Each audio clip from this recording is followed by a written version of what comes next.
Krishna studio চ্যানেলে আপনাকে স্বাগত। ভগবত গীতা এই মনুষ্য জীবের একটি পরম সংবিধান।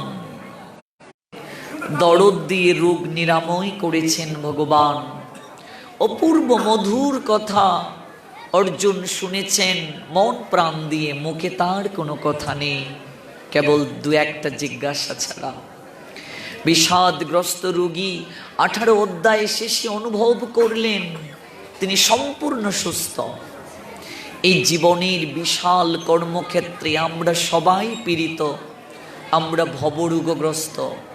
আমাদের একটাই ঔষধ, এই শ্রীমদ ভগবত গীতার দিব্য বাড়িতে স্নাত হওয়া। যে গীতায় 18টি অধ্যায় রয়েছে, ভগবান 574টি শ্লোকে অর্জুনের সমস্ত প্রশ্নের সমাধান করলেন।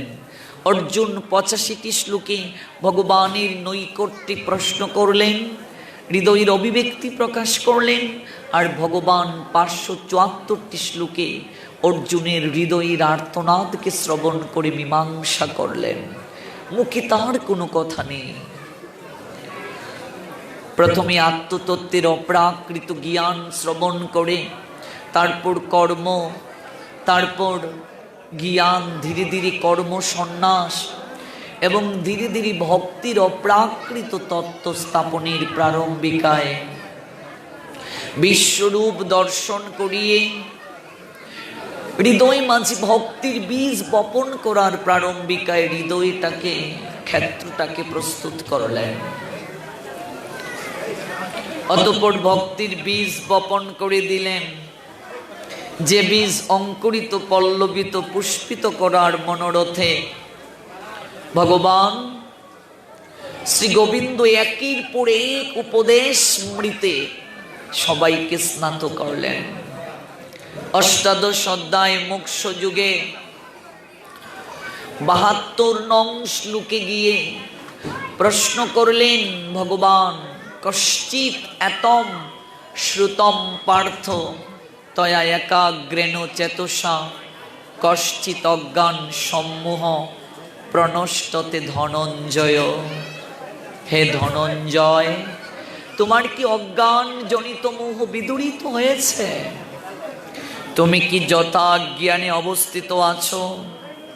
উত্তরে ভগবান বললেন 18 অধ্যায় মোক্ষ যুগের 73 নং শ্লোকে, নষ্ট মোহ স্মৃতির লব্ধা তৎপ্রসাদাৎ ময়া অচ্যুত স্মিতমস্মি গত সন্দেহ করিষ্যে বচনম তবহ। হে অচ্যুত, তোমার কৃপায় আমার সমস্ত মোহ বিদূরিত হয়ে গেছে। আমি যথাজ্ঞানে অবস্থিত আছি। এখন থেকে তুমি আমাকে যাই বলবে আমি তাই পালন করিব। দেখুন, সমস্ত মোহ বিদূরিত হয়ে গেল, সমস্ত কার্পণ্যজনিত দুর্বলতা, সমস্ত কিং কর্তব্য বিমূঢ়তা দূর হয়ে গেল। যে কার্পণ্যজনিত দুর্বলতার কথা অর্জুন বলেছিলেন 2য় অধ্যায় সাংখ্য যুগের 7 নং শ্লোকে, কার্পণ্য দোষ উপহত স্বভাব পৃচ্ছামি তাং ধর্ম সংমূঢ়চেতা যৎ শ্রেয়সেত নিশ্চিতম ব্রুহি তৎমে শিষ্যতে হম সাদিমাম তাম প্রপন্নাম। কার্পণ্যজনিত দুর্বলতার প্রভাবে আমি কিং কর্তব্য বিমূঢ় হয়ে গেছি। আমার কর্তব্য সম্পর্কে আমি বিভ্রান্ত হয়ে গেছি। এখন তুমি আমাকে যাই বলবে আমি তাহাই পালন করিব। এটা কিন্তু প্রথমে অর্জুন বলেননি, বললেন যে কার্পণ্যজনিত দুর্বলতার প্রভাবে আমি কিং কর্তব্য বিমূঢ় হয়েছি। আমার যথার্থ কল্যাণ কিসে হবে আমি উপলব্ধি করতে পারছি না। তাই আমি তোমার চরণে শরণাগত হলাম। তুমি আমাকে বলে দাও কোন পথে চললে আমার মঙ্গল হবে। আমি তোমার শিষ্যত্বে রূপান্তরিত হতে চাই। তুমি কৃপা করে আমাকে শিষ্যত্বে গ্রহণ করো। এবং তুমি বলে দাও কোন পথে চললে আমার মঙ্গল হবে। ভগবান তাকে অপ্রাকৃত প্রেম পীযূষ দান করলেন। তার আগে দেখবেন ভগবান এত শাসন তাকে করেন নাই। যদিও গীতার দ্বিতীয় অধ্যায় সাংখ্য যুগের 2 নং শ্লোকে ভগবান বলছেন কুতত্মা কস্মলমিদম বিষমে সমুপস্থিতম অনার্য জুষ্টম অস্বর্গম অকীর্তিকরম অর্জুন। এই ঘোর সংকটময় যুদ্ধস্থলে যারা জীবনের প্রকৃত মূল্য বুঝে না, সেই সমনার্যের মতো সুখানল তোমার হৃদয়ে কি করে প্রদীপ্ত হলো? এই ধরনের মনোভাব তোমাকে স্বর্গলোকে উত্তীর্ণ করবে না, পক্ষান্তরে তোমার সমস্ত যশ রাশিকে বিনষ্ট করে দেবে।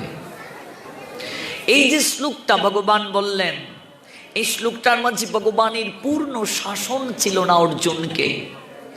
তার পিছনে অনেক কারণ আছে। কথা কি ঠিক মতো শোনা যাচ্ছে? আমি তো শুনতে পাচ্ছি না ভালো করে। আলোচনার একটা সুষ্ঠু পরিবেশ দরকার। ভালো সাউন্ড বক্স না হলে হয় কি করে? এগুলো দুঃখের কথা, আমি সব জায়গায় বলি। দেখবেন গায়ে হলুদের সময় আমরা সবচেয়ে হাই পাই বক্স, আর ভাগবত কথায় মুড়ির টিন কেন আমি বুঝতে পারি না। বিষয়গুলো আমি একদম বুঝতে পারি না। এই জন্য আমি পাঠে আসলে আগেই বলি, এত বড় প্রাঙ্গণে 1 পেয়ার সাউন্ড মুড়ির টিন বক্স দিয়ে পাঠ হয় বলুন? ভালো করে কথাই আমি বুঝতে পারছি না। পাঠের তো একটা সিস্টেমিক আছে। আমি যদি নিজেই না বুঝে আপনারা কি আনন্দ পাবেন বলুন? শোনা যাচ্ছে কি? তো কি হবে পাঠ?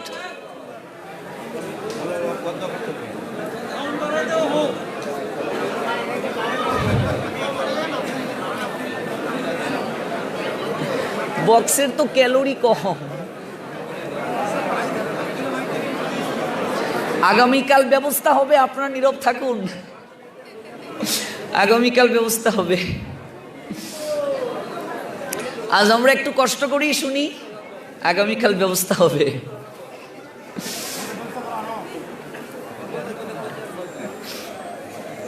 এই জন্য বলা হয়েছে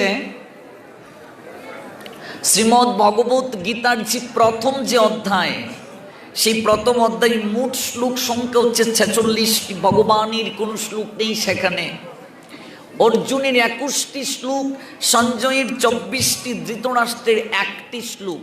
এই 46টি শ্লোকের মাঝে ভগবান কোনো কথা বলেননি শ্রীমদ্ ভগবত গীতার প্রথম অধ্যায়ে।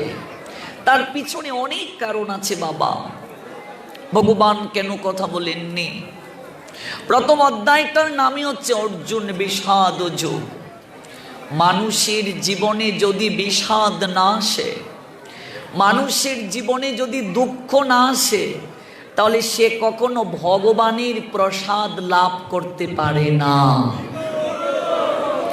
মানুষের জীবনে যদি দুঃখ না আসে, বিষাদ না আসে, সে কখনো ভগবানের প্রসাদ লাভ করতে পারবে না। এই জন্য প্রথম অধ্যায়টির নাম হচ্ছে অর্জুন বিষাদ যুগ। অর্জুন বিষাদ যুগ, অর্জুনের বিষাদ।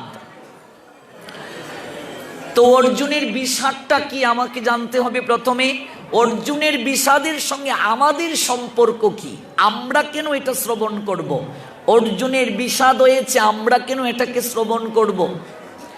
তার পিছনে কারণ কি? অর্জুনের বিষাদের সঙ্গে আমাদের সংসারী মানুষের সম্পর্কটা কি? তার কারণ শাস্ত্র আমাদেরকে দেখিয়ে দিলেন, বুঝিয়ে দিলেন। অর্জুনের বিষাদের সঙ্গে আমাদের সংসারী মানুষের সম্পর্কটা কি?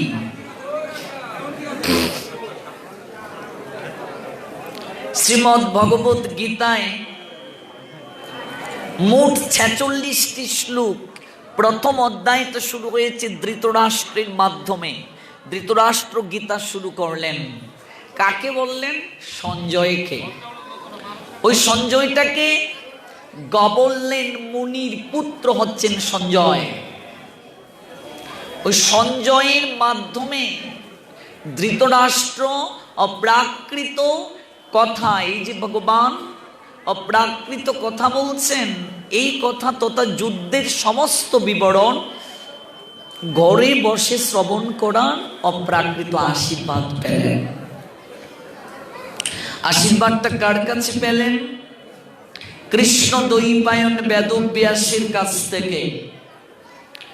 কে সেই কৃষ্ণ দ্বৈপায়ন বেদব্যাস? যে বেদব্যাস আমাদের সনাতন সমাজের 1/3 গ্রন্থ রচনা করলেন, যার অপ্রাকৃত প্রসাদে আমরা এই অপ্রাকৃত তত্ত্ব সুধামৃতে অবগাহিত হওয়ার সৌভাগ্য পেয়েছি। তিনি হলেন কৃষ্ণ দ্বৈপায়ন বেদব্যাস, যিনি গীতাকে লিপিবদ্ধ করেছেন।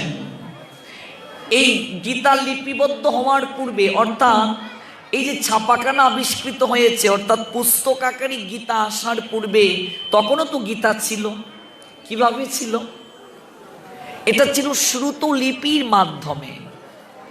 ভগবান দেখলেন এই কলিহত জীবের আয়ু কম, বুদ্ধি কম, শ্রবণ শক্তি কম, স্মরণ শক্তি কম, মনে রাখার প্রক্রিয়া নাই, চঞ্চল মন তাদের, ভক্তি বৈরাগ্য হৃদয় মাঝে নাই। তাই কলিহত জীবকে কেমন করে এই অপ্রাকৃত প্রেম পীযুষ আস্বাদন করানো যায়, সেই জন্য ভগবানের শক্তাবেশ অবতার, শক্তাবেশ অর্থাৎ ভগবানের বিশেষ শক্তিকে হৃদয়ে লালন করে ব্যাসদেব জগতের বুকে আবির্ভূত হন। ভগবানের শক্তাবেশ অবতার রূপে ব্যাসদেব আসলেন। শক্তাবেশ অর্থাৎ বিশেষ শক্তি আবেশিত হয়ে ভগবান ব্যাসদেব রূপে আসলেন। তিনি এসে এই গীতার জ্ঞানকে লিপিবদ্ধ করলেন। তার আগে গীতার জ্ঞান পরম্পরাক্রমে ছিল, গুরু পরম্পরাক্রমে, এবং পরম্পরা প্রাপ্তম এবং রাজর্ষয়বিদুহ, রাজর্ষিদের মাধ্যমে প্রাপ্ত হয়ে আসা এই অপ্রাকৃত গীতার জ্ঞান গুরু পরম্পরাক্রমে জগতের বুকে প্রচলিত ছিল। কিন্তু একসময় এই পরম্পরাটা নষ্ট হয়ে যায়। আমরা সদাচার ঠিকভাবে পালন না করার কারণে, ব্রহ্মচর্য ব্রত পালন না করার কারণে এই অপ্রাকৃত পরম্পরা নষ্ট হয়ে যায়। এবং পরম্পরা প্রাপ্ত মিমম রাজর্ষয় বিদুহ সকালে নইহ মহতা যুগ নষ্ট পরন্তপ। হে পরন্তপ, কালের প্রভাবে এই পরম্পরা নষ্ট হয়ে যায়। আমরা গীতার জ্ঞান হারিয়ে ফেলি, আমরা গীতার জ্ঞান হারিয়ে ফেলি। তখন ভগবান এই অপ্রাকৃত গীতার জ্ঞান জগৎ জীবকে পুনরায় দান করতে মনস্থ করলেন। কার মাধ্যমে? অর্জুনের মাধ্যমে অপ্রাকৃত গীতার জ্ঞান পুনরায় দান করলেন অর্জুনকে উদ্দেশ্য করে। কখন থেকে?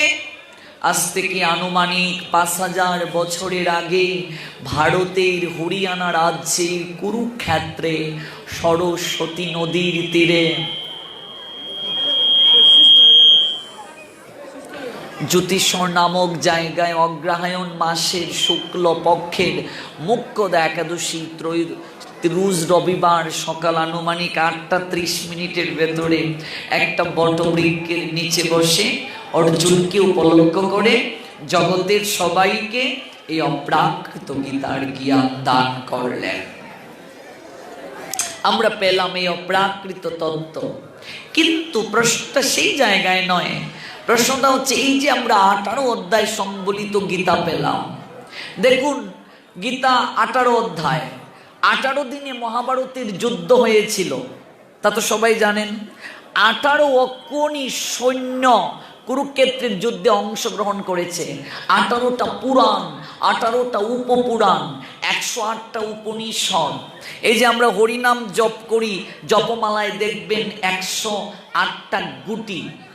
তারপর দেখবেন এই যে শ্রীবাসাঙ্গিনা সাজানো হয়েছে, এটা যে সুতো দ্বারা রাউন্ড দেয়া হবে। এখানে দেখবেন এক যে আম্র পত্র দেয়া হয়, সেখানে 108টা আম পাতা দেয়া হয়। তারপর আপনি যখন পুজো করবেন দুর্গা পূজা, সেখানে 108টা পদ্ম প্রয়োজন। আপনি যদি মহাদেবীর পূজা করেন 108টা বেলপত্র প্রয়োজন।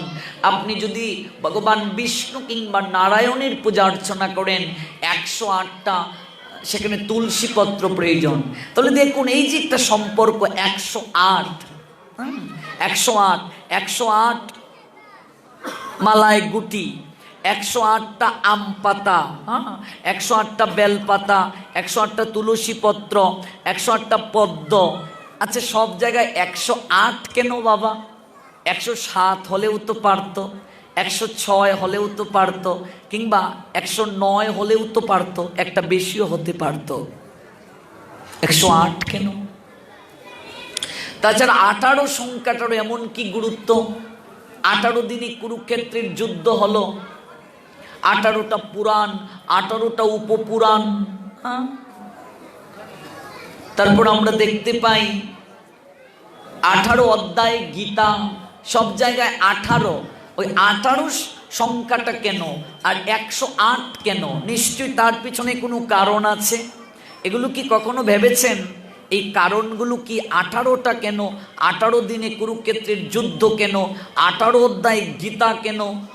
তারপর হচ্ছে 18 অক্ষৌণী সৈন্য কুরুক্ষেত্রের যুদ্ধে অংশগ্রহণ করেছে। আপনারা কি জানেন বাবা কুরুক্ষেত্রের যুদ্ধে কত সৈন্য অংশগ্রহণ করেছিল? 18 অক্ষৌণী। অক্ষৌণী মানে, যারা এই হিসাবটা জানেন না বলছি তাদেরকে, অক্ষৌণী, এক অক্ষৌণী সৈন্য সমান 2,18,700 জন। তাহলে ভেবে দেখুন কত যোদ্ধা, কত সৈন্য কুরুক্ষেত্রের যুদ্ধে অংশগ্রহণ করেছিল। এক অক্ষৌণী সৈন্য সমান 2,18,700 জন। আমরা 18 সংখ্যাটা কি বুঝবো, 108 সংখ্যাটা কি বুঝবো? এগুলো তত্ত্ব কথা। এই যে আপনি বিষ্ণু পূজা করবেন, মনে করুন বাড়িতে কদলী বৃক্ষ রোপণ করে সুতো টাঙিয়ে দেন না? সুতোর মাঝে আম পাতা নিশ্চয়ই দেন। কয়টা আম পাতা দেন আপনারা? কয়টা? 7টা। 108টা দিতে হয়, 108টা আম পাতা দিতে হয়। আপনি আঙ্গিনাকে সুতো দ্বারা যখন আপনি ঘুরিয়ে দেবেন, সেখানে 108টা আম পাতা দিতে হয়। কিন্তু কেন? তার পিছনে কারণ কি? এই কারণগুলি আমরা জানবো। এক অক্ষৌণী সৈন্য সমান 2,18,700।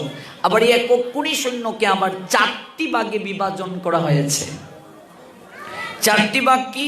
পদাতিক সৈন্য, অশ্বারোহী সৈন্য, হস্তিবাহিনী সৈন্য, রথী। এই 4টি ভাগ।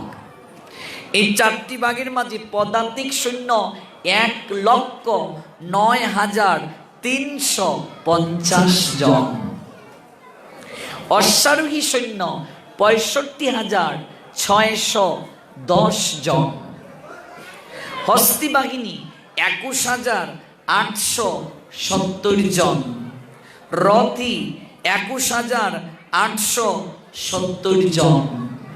আচ্ছা, তাহলে আপনি আবার হিসাব করুন। পদাতিক সৈন্য আমরা পেলাম 1,09,350, তার সঙ্গে অশ্বারোহী 65,610। তো 1,09,350 যোগ 65,610 সমান 1,74,960। তার সঙ্গে আরো যোগ করেন হস্তিবাহিনী সৈন্য 21,870 সমান 1,96,830। তার সঙ্গে যোগ করেন রথী 21,870 সমান 2,18,700 জন। এটা কেবল এক অক্ষৌণী সৈন্যের হিসাব। এইভাবে কুরুক্ষেত্রের যুদ্ধে 18 অক্ষৌণী সৈন্য যোগ দান করেছিলেন। 18 অক্ষৌণী।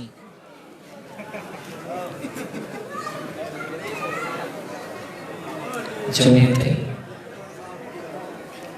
তো 1 অক্ষৌণী সৈন্য সমান 2,18,700।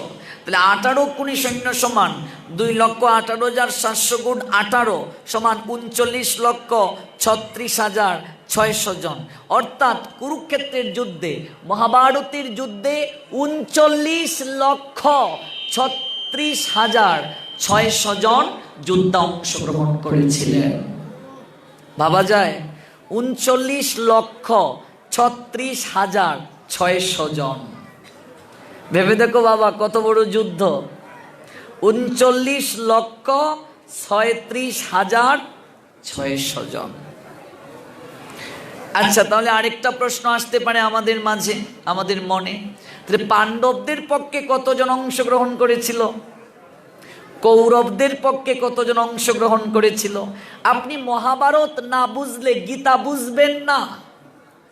আপনি মহাভারতের সঙ্গে যদি একটু সম্পর্ক না রাখেন, আপনি ভাগবত বুঝবেন না। আপনি মহাভারতের সঙ্গে একটু সম্পর্ক না রাখলে গীতা বুঝবেন না, গীতা বুঝবেন না। তবে আরেকটা কথা মনে রাখতে হবে, মহাভারতকে যতটুকু ভাগবত সমর্থন করেছেন, ভাগবত যে অংশটাকে গ্রহণ করার কথা বলছেন, কেবল সেই অংশটাই আমাদেরকে গ্রহণ করতে হবে। আমরা দেখতে পাই পাণ্ডবদের পক্ষে 7 অক্ষৌণী সৈন্য অংশগ্রহণ করেছিলেন। তো 1 অক্ষৌণী সৈন্য সমান 2,18,700। তাহলে 7 অক্ষৌণী সৈন্য সমান, এবার গুণ করেন, 2,18,700 গুণ 7 সমান 15,30,900 জন। ভালো করে শুনুন, শোনা যাচ্ছে?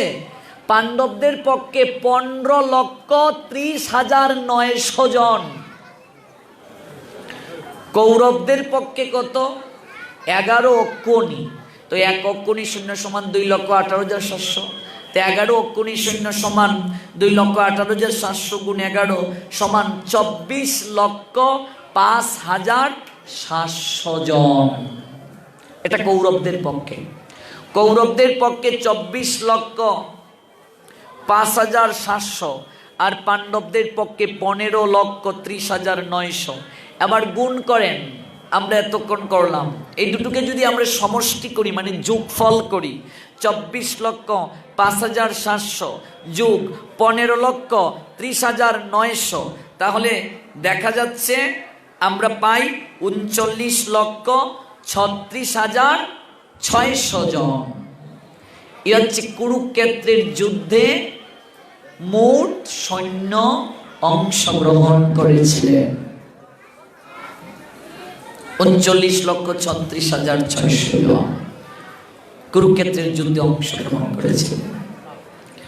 39,36,600 যে 600 জন অংশগ্রহণ করলেন, যুদ্ধ শেষে মাত্র জীবিত থাকলেন 10 জন। ভাবা যায় বাবা, 39,36,600 জন অংশগ্রহণ করলেন, আর যুদ্ধের শেষে মাত্র জীবিত 10 জন। তাহলে কি আপনাদের মনে ইচ্ছা জাগছে না 10 জনের নাম শোনার? বক্স ভালো থাকলে তো খুব পাঠ করতে আনন্দ পেতাম, সারা বাংলায় পাঠ করি। আমি সব জায়গায় যখন যাই বলি যে আর যাই করুন না করুন, বক্সটা যেন ভালো হয়। এখন মনে করুন, এখানের যে আয়তন, এত বড় প্ল্যাটফর্মের মাঝে যদি এতটুকু ক্যালোরি যুক্ত বক্স হয় তাহলে হবে? আর এই বক্সের যে ক্যালোরি, এটার সঙ্গে যদি মিক্সার মেশিনের সঙ্গে মনিটর লাগায়, বাজবে? তাহলে বলুন তো, এগুলো যদি জ্ঞান না থাকে হবে কি করে? আমরা সারা বাংলায় পাঠ করি, মাউথটায় টুকনু দিলেই বুঝতে পারি কি অবস্থা কি না। আপনি এই বক্সের সঙ্গে যদি মনিটর লাগান, চলবেই না, কারণ এটার যে শক্তি, এই মেশিনটার যে শক্তি, এই শক্তিতে মনিটর চলবে না। এই জন্য এটা বৃহৎ ক্যালোরি যুক্ত বক্স এবং এই মিক্সার মেশিন দরকার। শুধু অপারেটরকে দুষলে হবে? ওই অপারেটর তো আমার 2টা প্রোগ্রাম করেছো না? হ্যাঁ, করেছে তো। কারণ এটার বক্সের যে ক্যালোরি তো অল্প, এটার তুলনায় এই মেশিন এটাকে সার্কুলেশন করবে না। আর যেহেতু অনেক বড় প্ল্যাটফর্ম, মানুষ অনেক বেশি, এই দুটো বক্সে তো কভার করবে না। এবং এটার একটা কথা মনে রাখবেন, বক্স ক্লিয়ার কখন হয়? যখন এই বক্সের মেশিন উন্নত থাকবে, সাউন্ড ক্লিয়ার থাকবে। মেশিন যত নর্মাল থাকবে, সাউন্ড ক্লিয়ার হবে না। এটার সঙ্গে তো এটার সম্পর্ক। এটা যদি ভালো না হয়, আমরা তো দেখেই বুঝতে পারছি এটা সবচেয়ে নর্মাল, তো হবে না। আগামীকাল কমিটির কাছে সদয় প্রার্থনা করছি, যদি আমরা আনন্দ পেতে চাই তাহলে বক্স ভালো প্রয়োজন কি প্রয়োজন না? ভক্তদের পক্ষ থেকে একটু জোরালি আওয়াজ চাই, প্রয়োজন কি প্রয়োজন না? নিশ্চয়ই কমিটি আমাদের প্রার্থনা পূরণ করবেন। আমরা ওনাদের কাছে অনুরোধ রাখছি, আগামীকাল যেন এই দুটো বক্স চেঞ্জ করে হাই ক্যালোরি যুক্ত বক্স আনেন এবং দুটো মনিটর নিয়ে আসেন। এখানের যে আয়তন, 1 পেয়ারে হবে না, 2 পেয়ার সাউন্ড দরকার। 2 পেয়ার সাউন্ড ছাড়া হবে না, কারণ এই আয়তনে 1 পেয়ার কি করে হবে? 1 পেয়ার এখানে একটা এখানে একটা হবে না, 2 পেয়ার সাউন্ড থাকতে হবে, একটা এই দিক থেকে একটা এই দিক থেকে। এগুলো বুঝতে হবে বিষয়। 2 পেয়ার সাউন্ড সঙ্গে মনিটর দরকার, নইলে পাঠ করব না, করা যাবে না। আমার রেগুলার পাঠ থাকে, এভাবে পাঠ করলে তোমার গলায় বসে যাবে, প্রত্যেক দিন পাঠ। এই কুরুক্ষেত্রের যুদ্ধ শেষে জীবিত থাকলেন মাত্র 10 জন। 10 জন জীবিত থাকলেন। তো এই যে 10 জন জীবিত থাকলেন, কারা কারা জীবিত থাকলেন বাবা? পঞ্চপাণ্ডব 5 জন, যুধিষ্ঠির, অর্জুন, ভীম, নকুল আর সহদেব, এই 5 জন জীবিত থাকলেন। তারপর তাহলে আর 5 জনকে এক হচ্ছেন সাত্যকী। সাত্যকী সম্পর্কে কেউ জানেন? আচ্ছা, জানেন না। সাত্যকী হচ্ছেন যদুবংশীয় সত্যকের পুত্র। যদুবংশ মানে যাদব, ভগবান কৃষ্ণ তো যদুবংশে এসেছিলেন, আর যদুবংশে আসার কারণে ভগবান কৃষ্ণকে বলা হয় যাদব। ওই যদুবংশে সত্যকের পুত্র, যার নাম হচ্ছে সাত্যকী। এবং তাহলে সত্যকের পুত্র সাত্যকী, সত্যকের বাবার নাম কি? সিনি। সত্যকের চরিত্র বলি অনেক সময় লাগবে। তো তিনি যখন জন্মগ্রহণ করলেন, তার জন্ম প্রদত্ত নাম কিন্তু সাত্যকী না, তার আরেকটা নাম ছিল, তার নাম হচ্ছে যুযুধান। যারা প্রথম অধ্যায় পড়েছেন শ্রীমদ্ ভগবদ গীতা, অর্জুন বিষাদ, সেখানে দেখবেন একটা শ্লোকে যুযুদান এই শব্দটা আছে। যুযুদান। ওই সাত্যকী পরবর্তীতে তার নাম হলো। তো এই যুযুদান বা সাত্যকী অর্জুনের কাছ থেকে অস্ত্রবিদ্যা গ্রহণ করেছিলেন। অর্জুনের কাছ থেকে অস্ত্রবিদ্যা গ্রহণ করেছিলেন।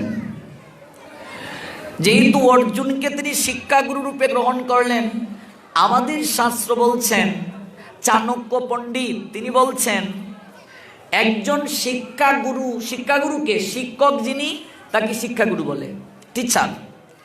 একজন শিক্ষাগুরু যদি তোমাকে একটা অক্ষরও জ্ঞান দান করে, পৃথিবীতে এমন কোনো অর্থবিত্ত নেই যা দিয়ে সেই ঋণকে শোধ করা যায়। শিক্ষাগুরু যদি তোমাকে একটা অক্ষরও জ্ঞান দান করেন, পৃথিবীতে এমন কোনো কিছু নেই যা দিয়ে সেই শিক্ষকের বা শিক্ষাগুরুর ঋণকে শোধ করা যায়। এই জন্য এটা তো সাত্যকীর কৃতজ্ঞতা অর্পণের একটা মাধ্যম প্রয়োজন, একটা মাধ্যম। তাই তিনি কুরুক্ষেত্রের যুদ্ধে যখন অংশগ্রহণ করলেন, কুরুক্ষেত্রের যুদ্ধে তিনি তখন পাণ্ডবদের পক্ষে অংশগ্রহণ করলেন। যেহেতু অর্জুন তার শিক্ষাগুরু, অস্ত্র শিক্ষা লাভ করেছেন, পাণ্ডবদের পক্ষে যোগ দিলেন। এই সাত্যকী যুদ্ধের শেষে জীবিত রইলেন। এবার 6 নম্বর পর্যন্ত সবাই অবগত হয়েছেন? এগুলো জানা প্রয়োজন বাবা আমাদের সবার, নইলে গীতা বুঝবো না। কুরুক্ষেত্রের যুদ্ধটা আগে বুঝতে হবে, নইলে গীতা বুঝবো না। আজকে এই গীতা একটা দর্শন শাস্ত্র, কেবল গীতার উপর আমরা অনেক আলোচকরা আলোচনা করেন না, লীলা কথাগুলোকে বলে বলে বলে বলে চলে যান। কিন্তু গীতা যে একটা দর্শন শাস্ত্র, একটা শ্লোক, এই শ্লোকটা কেন আসলো, হ্যাঁ, এটার আগের শ্লোকটা কেন, এর পরের শ্লোকটা কেন, এগুলোর সঙ্গে সম্পর্ক কি, এই বিষয়গুলো যতদিন পর্যন্ত আমরা অবগত না হব ততদিন যাবত আমরা কিচ্ছুটি বুঝবো না। আর গীতাকে উপেক্ষা করে ভাগবতের স্তরে যাওয়া যাবে না। আমরা পেলাম পঞ্চপাণ্ডব 5 জন, তারা জীবিত রইলেন, আর জীবিত রইলেন সাত্যকী। তারপর আরেকটা বিষয়, 7 নম্বর রূপে যিনি জীবিত রইলেন তিনি হলেন কৃপাচার্য। কৃপাচার্য নাম শুনেছেন? কৃপাচার্যকে কুলপুরোহিত, ওই গুরু রাজসভার কুলপুরোহিত, তাদের গুরুদেব। তাহলে কৃপাচার্যের জন্ম থেকে হলো, তার বাবার নাম কি, মায়ের নাম কি, এগুলো তো জানা প্রয়োজন। তো কৃপাচার্য, এটাকে সন্ধি বিচ্ছেদ করলে কৃপ যুগ আচার্য। কৃপ, কৃপায় যিনি আবিষ্ট, আচার্য শব্দের অর্থ হচ্ছে শিক্ষক। কৃপাচার্য, কৃপ যুগ আচার্য। তো তার নাম কৃপাচার্য কেন হলো? তিনি ঋষি গৌতমের, ঋষি গৌতম নামে একজন ঋষি ছিলেন, সেই ঋষি গৌতমের সর্দার নামক এক শিষ্য ছিল। ইনি ধনুর্বিদ্যায় অসাধারণ কৃতিত্ব অর্জন করেছিলেন। এতটা ধনুর্বিদ্যায় তিনি পারদর্শী ছিলেন, যার কারণে স্বয়ং দেবরাজ ইন্দ্র পর্যন্ত ভয় পেয়ে গিয়েছিলেন। দেবরাজ ইন্দ্র ভাবছেন, রাজা ঋষি গৌতমের যে শিষ্য সর্দান যেভাবে অস্ত্রবিদ্যা শিক্ষা গ্রহণ করছে, যদি ইন্দ্রত্ব গ্রহণ করে ফেলে, ইন্দ্রপ্রস্থ গ্রহণ করে ফেলে, কিংবা আসন যদি স্বর্গের দেবতাদের রাজ সিংহাসন যদি দখল করে নেয়, তাই ওর ধ্যানকে ভাঙতে হবে। ওর অস্ত্র শিক্ষার যে পদ্ধতি, সেই পদ্ধতিটাকে নষ্ট করে দিতে হবে। কিভাবে নষ্ট করা যায় ভাবতে শুরু করলেন। তাই সেই দেবরাজ ইন্দ্র জানপদী নামক একটা অপ্সরাকে, একটা অপ্সরা যার নাম জানপদী, সে একটা অপ্সরাকে তার নিকটে পাঠালেন। গিয়ে বললেন, তোমার কাজ হচ্ছে ওই সরদানের ধ্যানটাকে ভাঙ্গা, অস্ত্রবিদ্যা ও যেন যেভাবে করছে ও আমাদেরকে পরাজিত করতে পারে, তাই তোমার কর্তব্য হচ্ছে তার ধ্যানকে ভাঙ্গা, তার মনোযোগ নষ্ট করা। সেই জানপদী নামক অপ্সরা তিনি গিয়ে সেই সরদানের ধ্যানকে ভাঙলেন, এবং সেই থেকে সেই জানপদী এবং সরদান থেকে একটা পুত্র, একটা কন্যার জন্ম হলো। এবং সেই পুত্র আর কন্যাকে রেখে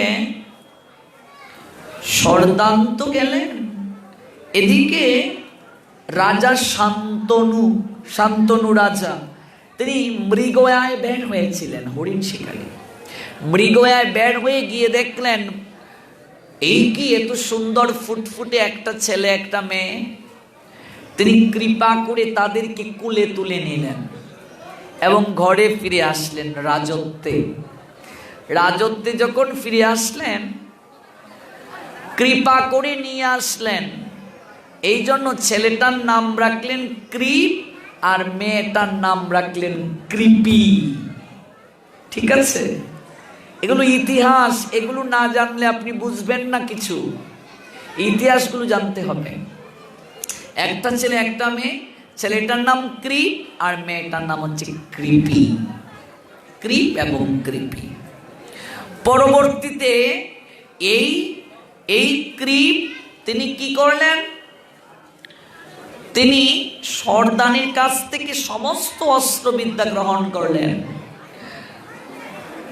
ঋষি গৌতমের পুত্র সর্দান যখন ধ্যান করলেন এই পুত্র কন্যা কোথায়, দেখলেন কুরু রাজসভাতে শান্তনু তাদেরকে কৃপা করে নিয়ে গিয়েছেন। তখন তিনি রাজসভায় আসলেন, আসার পর সমস্ত বৃত্তান্ত খুলে বললেন। তখন ওই পুত্রকে তিনি অস্ত্রবিদ্যা প্রদান করলেন, ওই তার নাম কৃপ। আর আচার্যের একটা অর্থ, আচার্য শব্দটির অর্থ হচ্ছে শিক্ষক, এই জন্য কৃপাচার্য তার নাম। তাহলে কৃপাচার্য আমরা পেলাম। কৃপিকে, কৃপাচার্যের বোন, এই কৃপিকে বিয়ে করলেন অস্ত্রগুরু দ্রোণাচার্য। দ্রোণাচার্যের স্ত্রী এই কৃপি হলেন অশ্বত্থামার মা। বুঝতে পেরেছেন আবার? অশ্বত্থামার মা অর্থাৎ অশ্বত্থামা আর কৃপাচার্য হচ্ছে সম্পর্কে মামা ভাগ্নে। তা আমরা 10 জন কুরুক্ষেত্রের যুদ্ধ শেষে বাঁচার কথা বললাম। একটা হচ্ছে পঞ্চপাণ্ডব, হচ্ছে সাত্যকী, 7 হচ্ছে কৃপাচার্য, আর অশ্বত্থামা উনিও বেঁচেছিলেন। অশ্বত্থামার কথা তো আপনারা সবাই জানেন। আচ্ছা, আরেকজন বেঁচেছিলেন 8 নম্বর কৃতবর্মা। কৃতবর্মা জানেন কে? যারা জানেন না তাদেরকে বলছি। কৃতবর্মা হচ্ছে যদুবংশীয় ঋদিকের পুত্র। কৃতবর্মার বাবার নাম হচ্ছে ঋদিক। কৃষ্ণের অনুগত হওয়া সত্ত্বেও তিনি কৌরবদের পক্ষে যোগ দিয়েছিলেন। যুধিষ্ঠির তাকে অনেক ভালোবাসতেন, কিন্তু তিনি কৌরবদের পক্ষে যোগ দিয়েছিলেন। এই কৃতবর্মাও যুদ্ধ শেষে জীবিত ছিলেন। আরেকজন জীবিত ছিলেন বাবা, তার নাম হচ্ছে যুযুৎসু। নাম শুনেছেন? ওই যুযুৎসুকে ধৃতরাষ্ট্রের পুত্র। অনেকের মনে প্রশ্ন জাগবে, এ আবার কেমন কথা? ধৃতরাষ্ট্রের তো 100টা পুত্র ছিল, 100টা পুত্রই তো মরে গেছে, তাহলে এই যুযুৎসু আবার কোত্থেকে আসলো? এই যুযুৎসু গান্ধারীর গড়ে না, ওই যুযুৎসু এক দাসীর গড়ে জন্ম নিয়েছিলেন। সে অনেক তত্ত্ব, অনেক লীলা। অর্থাৎ ধৃতরাষ্ট্র যখন বিয়ে করলেন তখন বৈশ্য দাসী সুদগার মতান্তরে সৌবলি তার মাধ্যমে এক পুত্র সন্তানের জন্ম দিয়েছিলেন। আজ থেকে 5000 বছর আগে, মানে দাপরে রাজত্ব লাভের জন্য বা রাজ্য শাসনের জন্য দাসীর মাধ্যমেও সন্তান ধারণ শাস্ত্র অনুমোদনযোগ্য ছিল, কিন্তু এটা কলিযুগে নয়। যেমন মনে করুন, দাপরে স্বামী মারা গেলে রাজত্ব রক্ষার্থে, বংশ রক্ষার্থে দেবরের দ্বারা সন্তান উৎপাদন করার পদ্ধতি ছিল শাস্ত্রে বৈধ, কিন্তু কলিযুগে এটা নিষেধ। এক একটা যুগে শাস্ত্র এক একটা আমাদেরকে বিষয় পদ্ধতি অবলম্বন করেছে। যেমন দাপরে পাশা কেলা বৈধ ছিল, দাপরে পাশা কেলা পদ্ধতি ছিল, কিন্তু কলিযুগে পাশা কেলা নিষেধ। পাশা কেলা নিষেধ কেন? দেখুন, ধর্মরাজ যুধিষ্ঠির পর্যন্ত পাশাতে নিজের স্ত্রীকে বাজি রেখে ফেললেন। তাহলে যুধিষ্ঠির পর্যন্ত যদি এই কার্যটা করেন, আমরা কলিহত জীব কি করতে পারি বাবা? ভেবে দেখো। এই জন্য কলিযুগে একটা নিষেধ। এই জন্য এক একটা যুগে বিশেষ কিছু প্রক্রিয়ার দ্বারা এক এক পদ্ধতিগুলোকে অনুমোদন করা হচ্ছে, আমার এক এক পদ্ধতিগুলোকে এগুলোকে বাদ করে দেওয়া হয়েছে। এই জন্য দাপরের যে বিশেষ কিছু পদ্ধতি ছিল এগুলো কলিযুগে এসে নিষেধ করা হয়েছে। নিষেধ করা হয়েছে, নিষেধ করা হয়েছে। তো ওই দাসী যার নাম হচ্ছে সৌবলি, ওই সৌবলির মাধ্যমে ধৃতরাষ্ট্র একটা পুত্রের জন্ম দিয়েছিলেন যার নাম যুযুৎসু। এমনিতে ধৃতরাষ্ট্রের 100 পুত্র গান্ধারী। 100 পুত্রের নাম কেউ জানেন? আগামীকাল বলবো, বক্সটা ভালো হলে বলবো, অনেকেই শুনতে পাচ্ছেন না। এভাবে পাঠ করলে তো আমার ইমেজই নষ্ট হয়ে যাবে। 100 পুত্রের আগামীকাল নাম বলবো গান্ধারী। এই যুযুৎসু 101, এটা হচ্ছে সবার জ্যেষ্ঠ, দাসীর ঘরে জন্ম নিয়েছিলেন। তিনি ধৃতরাষ্ট্রের পুত্র হওয়ার পরও পাণ্ডবদের সঙ্গে যুদ্ধে অংশগ্রহণ করেছিলেন। এই যুযুৎসু বেঁচে ছিলেন। যুদ্ধ শেষে যুধিষ্ঠির সেই যুযুৎসুকে একটা অংশে রাজা রূপে গৃহীত করেছিলেন। মহাভারত যারা পড়েছেন, একটা অবহেলিত চরিত্র যুযুৎসু। ধৃতরাষ্ট্রের পুত্র হওয়ার পরও তিনি মূল্যায়ন পেলেন না। দ্রৌপদীর যখন বস্ত্রহরণ করা হচ্ছিল, তখন একমাত্র এই গান্ধারীর 100 পুত্রের মাঝে বিকর্ণ নামে এই দুর্যোধনের এক ভাই ছিল। বিকর্ণ তাকে বাধা প্রদান করেছিলেন, মানে তিনি প্রতিরোধ করার কথা বলছিলেন, যেটা ঠিক নয়। এই জন্য পৃথিবীর ইতিহাসে সবচেয়ে কঠিন শাস্তি দিয়ে মারা হয়েছিল দুঃশাসনকে, যে দ্রৌপদীর বস্ত্র টানছিল। আর বিকর্ণকে যখন মারা হয়েছিল, শাস্তি কিছু কম দেয়া হয়েছিল। কারণ নারীর এতটা সম্মান দিয়েছেন আমাদের শাস্ত্র।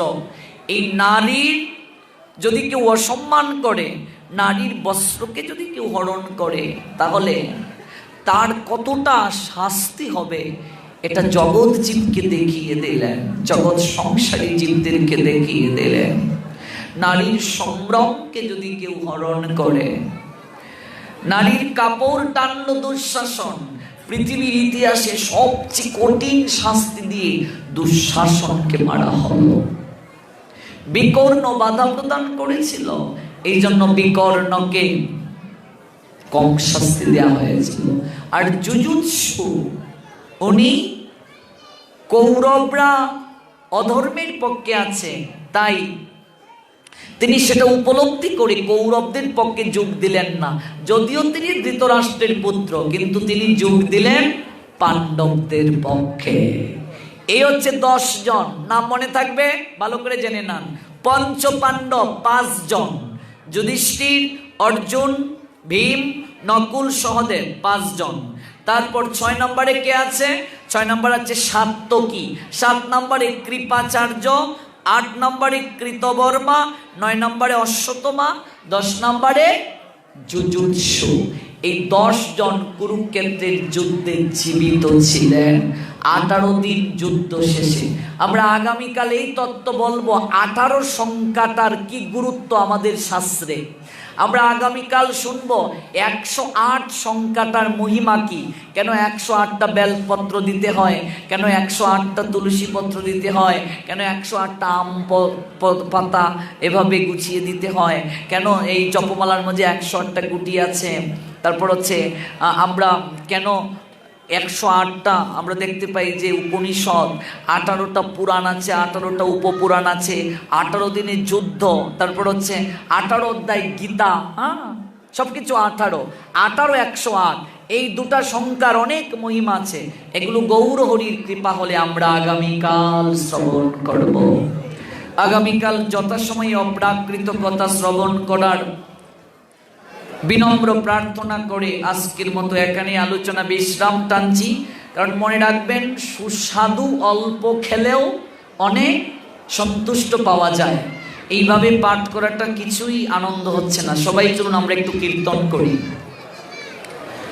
হরে কৃষ্ণ হরে কৃষ্ণ কৃষ্ণ কৃষ্ণ হরে হরে, হরে Ram Ram Ram Hare Hare. Hare Krishna, Hare Krishna, Krishna Krishna, Hare Hare.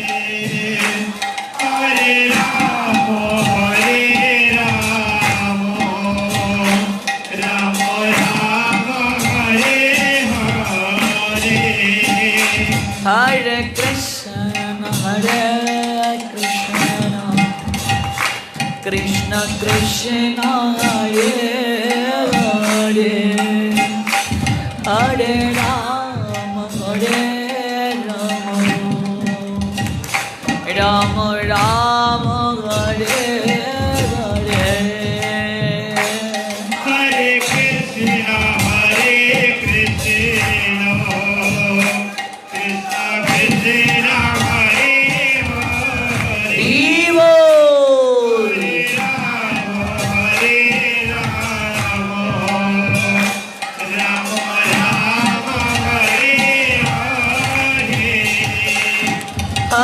Krishna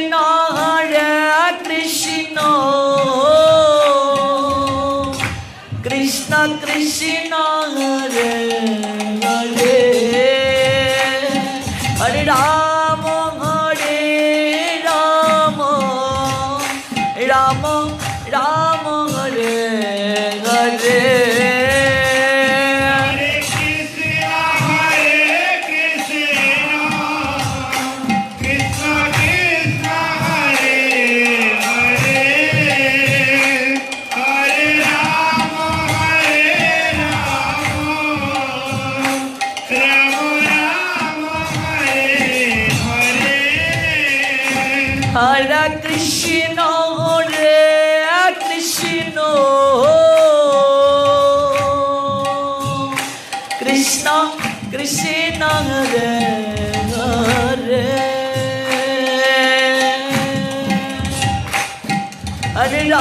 Hare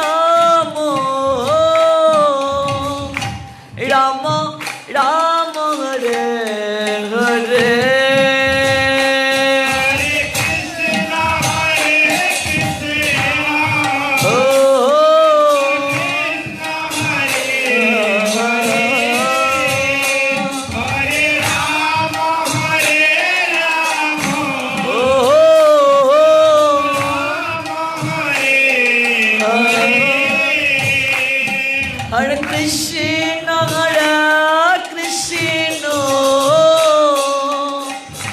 Krishna Krishna Hare Hare Hare Rama Rama Rama Hare Hare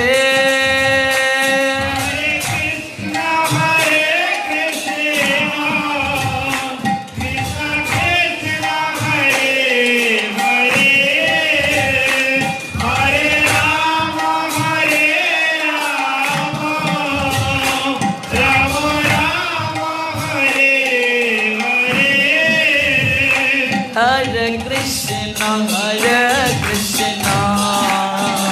Krishna Krishna Hare Hare Hare Rama Rama Rama Hare Hare Hare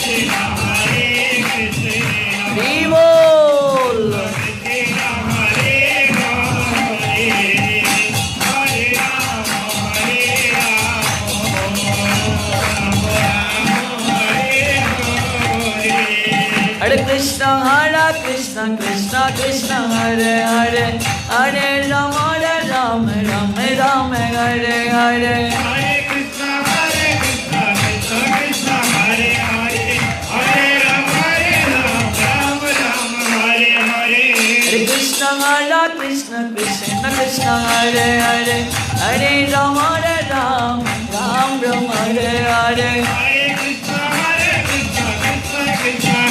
Vivo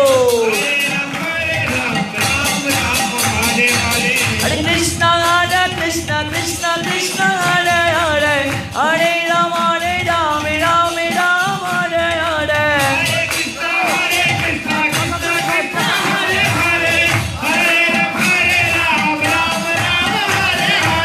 Hare Krishna Krishna Krishna Hare Hare Hare Rama Rama Hare Hare Hare Krishna Krishna Krishna Hare Hare Hare Rama Rama Hare Hare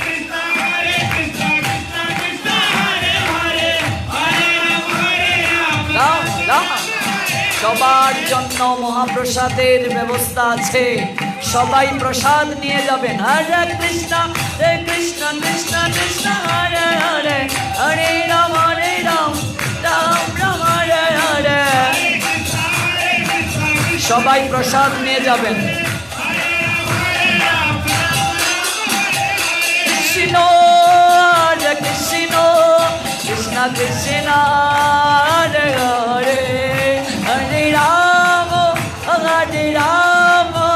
Ram Ram Hare Hare.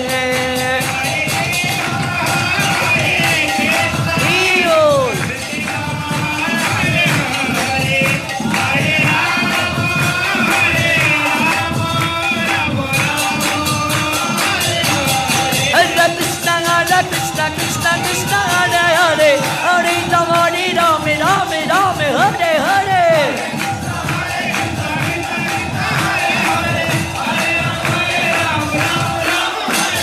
Hare Krishna Krishna Krishna Krishna Hare Hare, Hare Ram Ram Ram Hare Hare।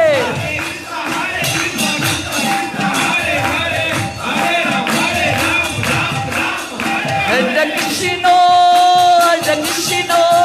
Krishna Krishna Hare Hare, Hare Ram Ram Ram Hare Hare।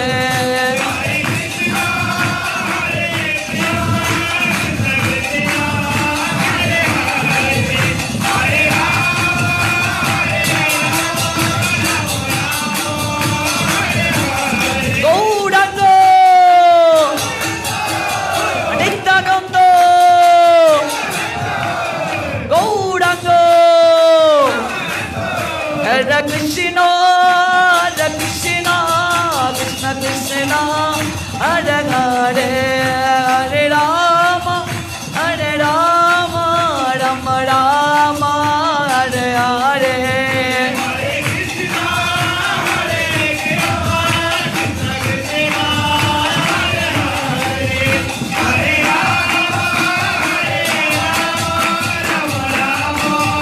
Jai Radhe Jai Radhe Jai Radhe Jai Radhe।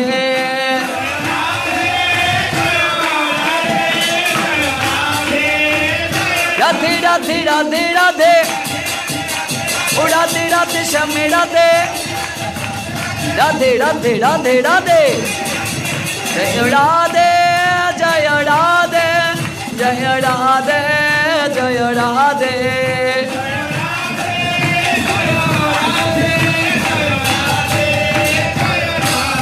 Nitai Gour Hari বল, হরি বল, হরি বল, হরি বল।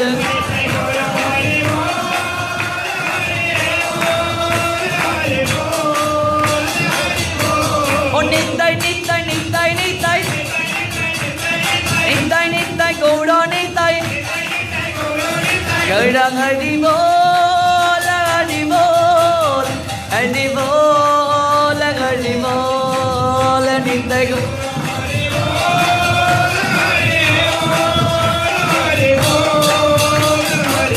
গৌর প্রেমানন্দে।